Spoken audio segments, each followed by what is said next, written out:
오늘 말씀은 예수님께서 사내들인 공의회 앞에서 신문을 받으심에 대해서 쓰신 말씀이에요. 박유성 목사님 주석을 중심으로 해서 말씀을 나누겠습니다. 여기 57절에 보면 예수를 잡은 자들이 그를 끌고 대제사장 가야바에게로 가니 거기 서기관과 장로들이 모여 있더라. 베드로가 멀찍이 예수를 따라 대제사장의 집들에까지 가서 그 결말을 보려고 안에 들어가 아이들과 함께 앉아 있더라. 그랬어요. 이거 이제 보면 합법적으로 모임이 아니에요.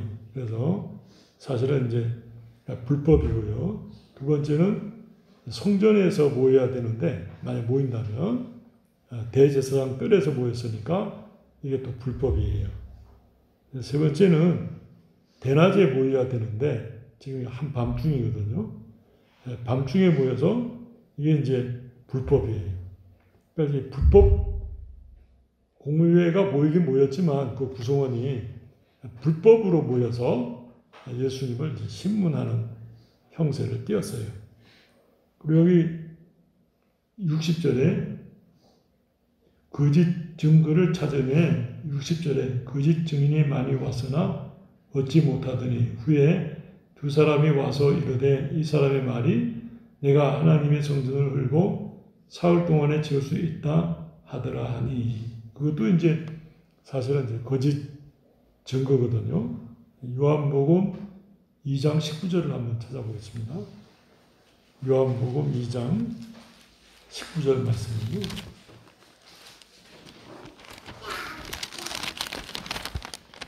예수님이 이제 성전을 청결케 하신 뒤에 하신 말씀이에요. 2장 19절 145페이지 요한복음 2장 19절 제가 읽겠습니다. 예수께서 대답하여 이르시되 너희가 이 성전을 헐라 내가 사흘 동안에 일으키리라. 유대인들이 이르되 이 성전은 46년 동안에 지었거늘 내가 3일 동안에 일으키겠느냐 하더라. 그러나 예수는 성전된 자기 육체를 가리켜 말씀하신 것이라. 죽은 자 가운데서 살아나신 후에야 제자들이 이 말씀하신 것을 기억하고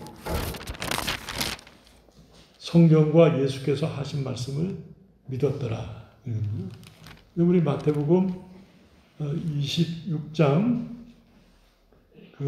61절에 거짓 증인들은 뭐라고 말하냐면 내가 하나님의 성전을 헐고 그렇게 썼어요. 예수님은 너희가 하나님의 성전을 헐라 그리하면 내가 3일 만에 일으키리라 그랬는데 여기는 이 거짓 증인들은 너희가 하나님이 이렇게 쓰지 않고 내가 하나님의 성전을 헐고 사흘 동안에 지을 수 있다 하더라 하니 그렇게 말을 바꿨어요. 그러면 이제 예수님이 자기 성전된 자기 육체를 가리켜 말씀하신 것인데 내가 성전을 헌다고 그러면 자살해야죠.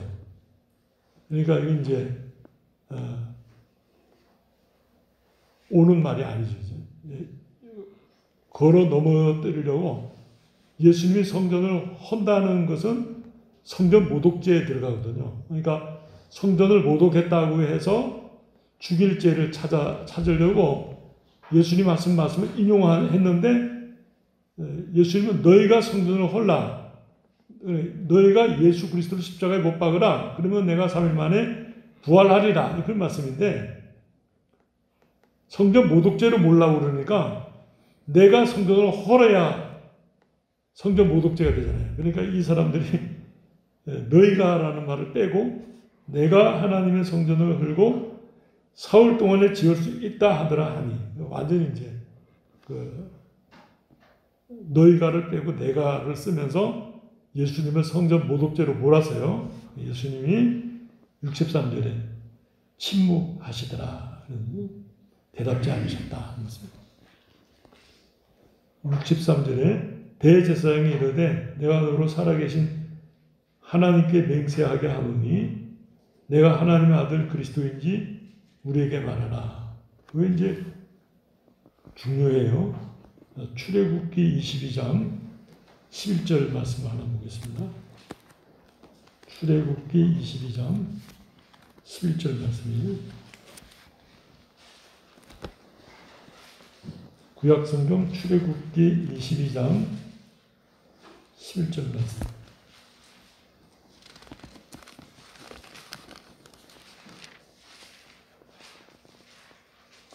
그 11절 말씀은 10절부터 먼저 읽으면요. 출애굽기 22장 10절 말씀이에요. 사람이 낙이나 소나 양이나 다른 짐승을 이웃에게 맡겨 지키게 하였다가 죽거나 상하거나 끌려가도 본 사람이 없으면 두 사람 사이에 맡은 자가 이웃의 끝에 손을 대지 아니하였다고 여호와께 맹세할 것이요 그 임자는 그대로 믿을 것이며 그 사람은 배상하지 아니하려니와. 그러는데 그 안에 있는 말씀이 중요해요. 여호와께 맹세할 것이요 그 임자는 그대로 믿을 것이며. 그러니까 여호와께로 맹세하고 말하는 말은 믿어야 된다는 거예요. 근데 지금 요한복음, 우리 마태복음 26장 그 말씀을 보면 대제사장이 살아계신 하나님께 맹세하게 하노니 하면서 출애굽기 22장 11절과 같은 형태를 띈 법정적 질문이에요. 내가 하나님의 아들 그리스도인지 우리에게 말하라. 64절에 예수께서 이르시되 내가 말하였느니라. 그러나 내가 너희에게 이르노니 이후에 인자가 권능의 우편에 앉아있는 것과 하늘 구름을 타고 오는 것을 너희가 보리라 하시니, 살아계신 하나님께 맹세하여 말한 말이니까 이렇게 말씀했으면 그 다음에 뭐가 나와야 되냐면 대제사장과 그 둘러선 사람들이 믿으니라, 그대로 믿으니라 해야 되는 거예요. 그죠? 근데 믿지 않고 신성모독을 한다 이러면서 옷을 찢고 죽이라 이렇게 됐거든요. 이거 이제 불법이죠. 출애굽기 20장에 있는 하나님의 말씀을 정면으로 대적하는 말씀, 형세가 된 거예요.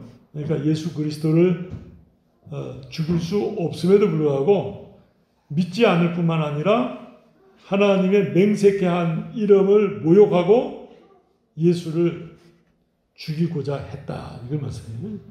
옷을 찢었다 했는데, 원래 이제 대제사장은 자기 부모가 죽어도 옷을 찢을 수가 없어요. 하나님의 구별된 옷이기 때문에. 근데 여기 옷을 찢었다 하는 것은 이제 두 가지 의미가 있는데, 가장된 제스처예요. 자기의 정당함을 주장하려고 하나님이 명하신 것을 어기면서까지 옷을 찢은 거. 두 번째는 그 모인 무리들의 그 군중 심리라고 할까요? 그 대제사장의 말을 따를 수밖에 없도록 압박하는 형태, 이렇게 말할 수 있겠어요. 근데 이제 영적으로는 대제사장 옷을 찢음으로써 구약적 대제사장직이 끝났다는 의미가 포함돼요. 그래서 예수 그리스도에게로 대제사장이 옮겨지면서 이 제사적 의미가 예수 그리스도의 십자가 죽으심으로 완성되고 구약의 의식법이 종결돼요. 끝나요. 그래서 우리가 예배 드릴 때 양을 잡아가지고 와서 하나님 앞에 예배 드리는 것이 아니라 대제사장이시면서 그 제물이 되신 예수 그리스도의 이름으로 하나님 앞에 나와서 예배 드릴 수 있게 된 것이에요. 그 공로가 구약에 있는 제사법을 완성한 예수 그리스도이시기 때문에 예수 그리스도의 이름이 우리가 보기에는 양을 잡아오는 것보다 예수님의 이름으로 드리는 것이 가볍게 보일 수 있지만 사실은 어마어마한 무게를 가진 것이죠. 왜냐하면 예수 그리스도께서 직접 십자가의 죽임을 당하셔서 속죄를 완성하셨기 때문에 예수 그리스도의 이름으로 나온다는 것은 예수 그리스도의 죽음을 의지하고 하나님 앞에 나와서 예배하는 것이니까 양이나 소를 잡아서 제사 드리는 것보다 더 귀한 예배라 이렇게 이제 말할 수 있겠어요. 여기 66절에 너희 생각은 어떠하냐 대답하여 이르되 그는 사형에 해당하니라 하고 이에 예수의 얼굴에 침뱉으며 이제 얼굴에 침뱉는 건 이제 가장 모욕적인 행위예요. 박유선 목사님은 이렇게 썼어요. 얼굴에 침뱉음은 멸시와 모욕의 극단이고 얼굴을 주먹으로 침은 멸시의 구타의 해를 가하는 무서운 악행이고 얼굴을 손바닥으로 침은 잔인한 구타의 해를 더합니다. 그랬었어요. 여기 이제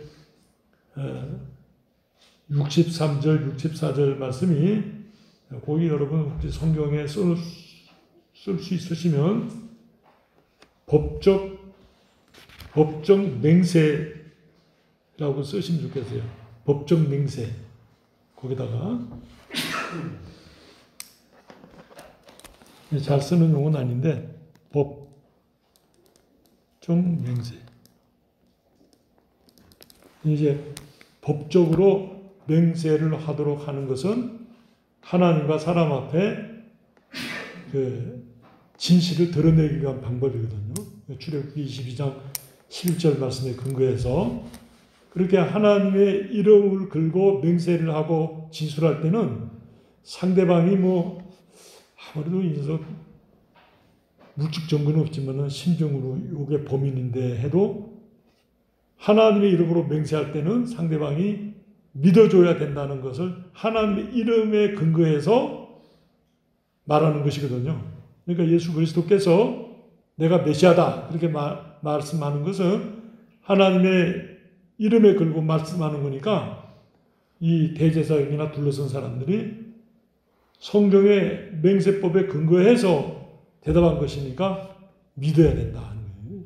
근데 이들이 믿지 않았다 했으니까 여기 64절에 내가 말하였느니라 그러나 내가 너희에게 이르노니 이후에 인자가 권능의 우편에 앉아있는 것과 하늘 구름을 타고 오는 것을 너희가 보리라 하시니 이 말씀이 또 중요한데 이 말씀의 뜻은 하나님의 이름으로 맹세했는데 너희가 믿지 않았으니 내가 메시아의 영광으로 올 때 너희들을 오늘 이 법에 의해서 심판하겠다 하는 말씀이에요.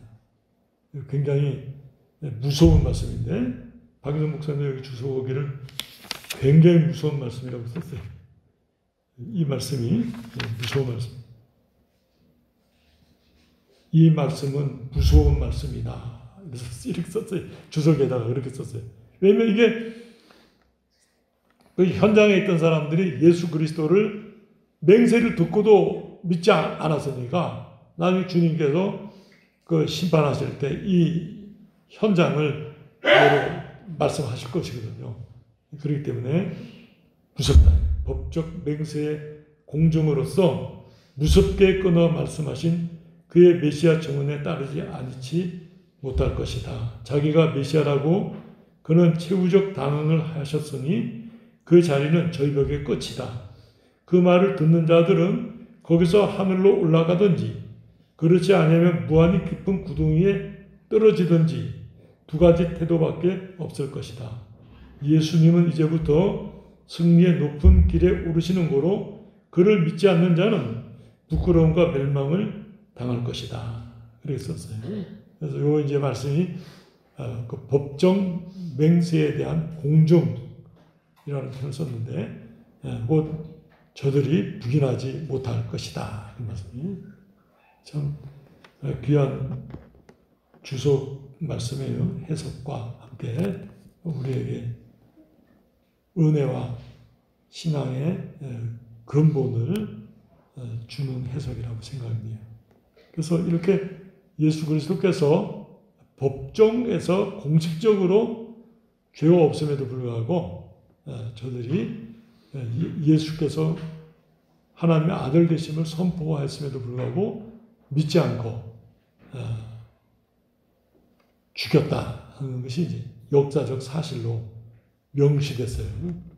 그래서 예수께서 십자가에 죽으심은 그의 예수 그리스도의 어떤 허물과 죄로 말미암아 죽은 것이 아니고 우리의 죄값을 속죄하시기 위해서 죽음이 되신 사실을 이렇게 성경적으로 증거했다는 면에서 이 구절이 이제 저 대제사장이나 사내들인 공회가 볼 때는 자기 뜻을 이룬 것 같지만 사실은 하나님의 주권 속에서 하나님의 뜻이 이루어졌다. 이렇게 그 하나님이 약속하신 예언이 성취됐다. 그렇게 말할 수 있겠습니다.